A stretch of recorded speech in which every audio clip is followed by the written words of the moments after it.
What is something that makes you the most happy? I'm so happy that my ex-wife is miserable. Found out my wife was having an affair. She met a guy at work and came home one day telling me she was in love with him, no longer loved me, and wanted a divorce. This was a guy she'd only known for 3 months. At the time, she and I had been together since we were in our 20s. We have 3 kids. Well, I tried to fight for my marriage and didn't want a divorce, but she simply would not stop seeing this guy. After one weekend where she disappeared from Friday afternoon to Sunday night, I ended up throwing her out of the house. She immediately moved in with this guy. The only excuse she ever gave me was, "I never wanted to hurt you, but there's just something about this guy, and I deserve to be happy." That was it. That was the depth of her reasoning for throwing everything we built together away. We ended up finalizing our divorce in early 2022. Although I had very hard feelings toward her, I faked it enough to get pretty favorable divorce terms from her. It seemed she was so eager to be with her dream man that she didn't have time for a long divorce. So in the end, I got to keep my pension in the house, which I had bought from my grandmother. I did have to give her half of my 401k. However, the effect on our kids was pretty devastating. All 3 of them took it very hard. My oldest son told her that if she chose this man, he'd never have a relationship with her again. As of right now, neither of our sons has a relationship with their mother. Our daughter does talk to her from time to time, but their relationship is very strained to say the least. My daughter is a very kind person and she tries, but she usually ends her conversations with her mother even more upset than when they started.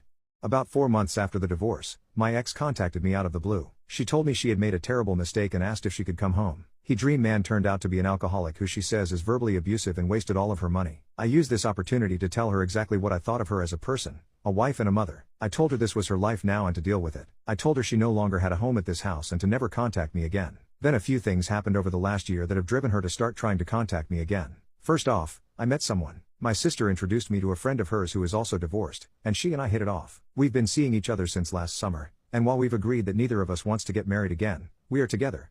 Once my ex heard about this, she once again tried to contact me, but I ignored her. My son also got married and didn't invite his mother. She again contacted me to try to get me to intervene on her behalf. I told her I would talk to him, but I never did. Secretly, I feel like she deserves all the pain she's feeling when it comes to our kids. She destroyed our family without so much as an afterthought. Too bad. So sad. Now, she recently told our daughter that she finally broke it off with a dream man because she could take his drinking and total lack of responsibility. He wasted her half of the 401k that I had to give her. He also totaled her car driving drunk. This from a man in his 40s. Again, she knew this guy for 3 months and torpedoed our whole family for him. On the face of it, I act like I feel sorry for her, but inside, I really delight in the fact that she's so unhappy. Call me evil or whatever, I don't care. She brought this on herself, and it serves her right. I actually had to sit there one Saturday night while she got ready for a date with this guy and laughed on the phone with her friend about how awkward our living situation was. I lived in hell for over a year because of her. Wait until she finds out our son and his wife are going to have a baby later this year. Maybe if she had been able to keep her legs closed, she'd get to meet her grandchild. Enjoy your shitty 1-bedroom apartment and your broken down used car. Me and my new partner will think of you when we're on vacation in Hawaii this summer. Hawaii was the trip my ex and I always planned to take once our daughter finished college. Maybe I'll send her pictures.